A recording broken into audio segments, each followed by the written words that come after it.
Hello, being Dr. Tobrenchi, the obstetrician and gynecologist for County Hospital. Your friend Francisca, sorry. Or friend Sophia Akwe. Ahene being ye midwives were County Hospital Abrepo. Midin the Dr. Irene Bando. Me anesthesiologist. Me juma me dinu bini say. Me fa akwan horo so. Emma awomu yaw ano brase. Me hwe emma wo de ho nsem nyinsɛn ene awomu nsem. Simaka kredi animu yi. Ebedi nkomo afa. Epidural Analgesia ho. Ene kwan afa so eti pain a ewo awomu eso. So baby abewo afa ne ho afa ne ba. Ene ehwehwe wo nyinsɛn bi e ho. But eyawa ewo mu nso we were in free so enye ye. Awomu yaw no maybe a term as indescribable. I want what to describe, I can say both physical and emotional pain. In some experiments, and maybe I can say it is 10 times more painful than being kicked in the balls. What County Hospital had they? Ye did there on what their painful bearer offer a yom. Wamra awa canon. Ye wa kwan pi ye fado yesu or yawano wa womb. Ibinye exercise ball maneuver. Na lambosacral massage. Nemum, say ye didn't know egu intine ma woti awomu yaw na ho.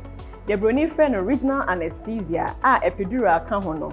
Eno na twetwemu akyere say eye the safest most effective way ye di yi awomu yaw. Afei me betrayal said ye epidural. Open for no betna nempa o daso no so. Ana say obeda ne nsa benkum so. Wada hwawi ana say watna se awie no. Ye bepepa nachi na ye wie a ya wone panye kitwe bi e wo nachi. Said ye be ya ase ye epidural na onti ya obia. Ye wie no ye the epidural needle no e be hye baby a ye di kan wo panye no. Kai say panye no nti onti ya obia.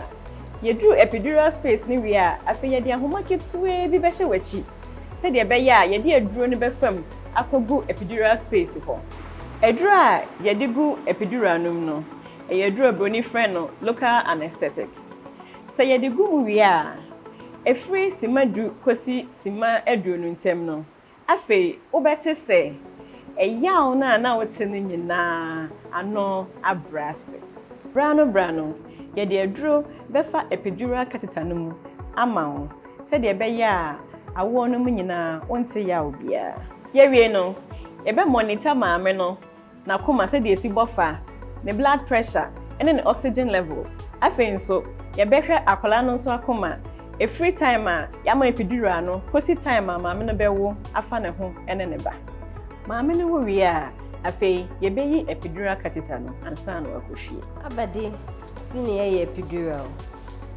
Ana abamfaso ni ebenya wo epidural. Mozi kan only pain relief. Especially emra awun muaedzin na eye ono so wa do so pi. Ibiem the relief of pain of labor. Epidural diba mo no. Obotum wa aboa ma besi owo awodo wa agina hom.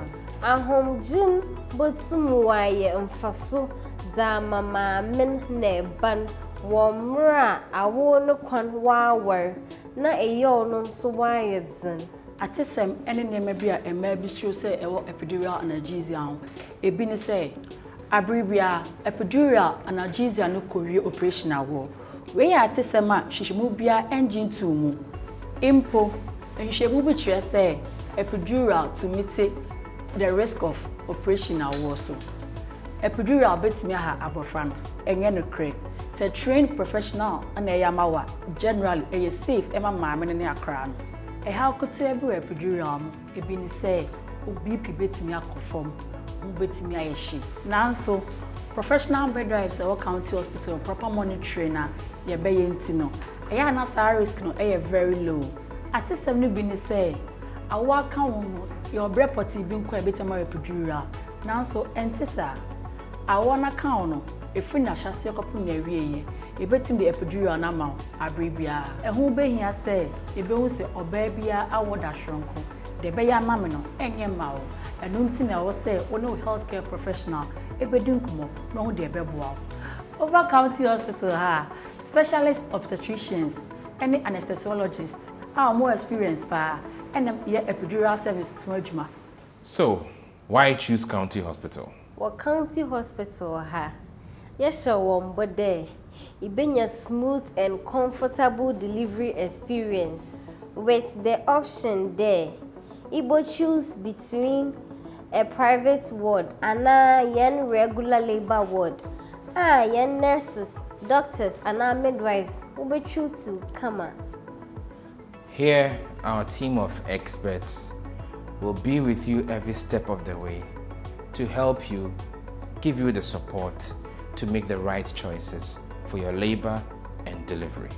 Speak to any of our doctors, nurses, or midwives at County Hospital if you have any questions about epidural analgesia in labor. Thank you.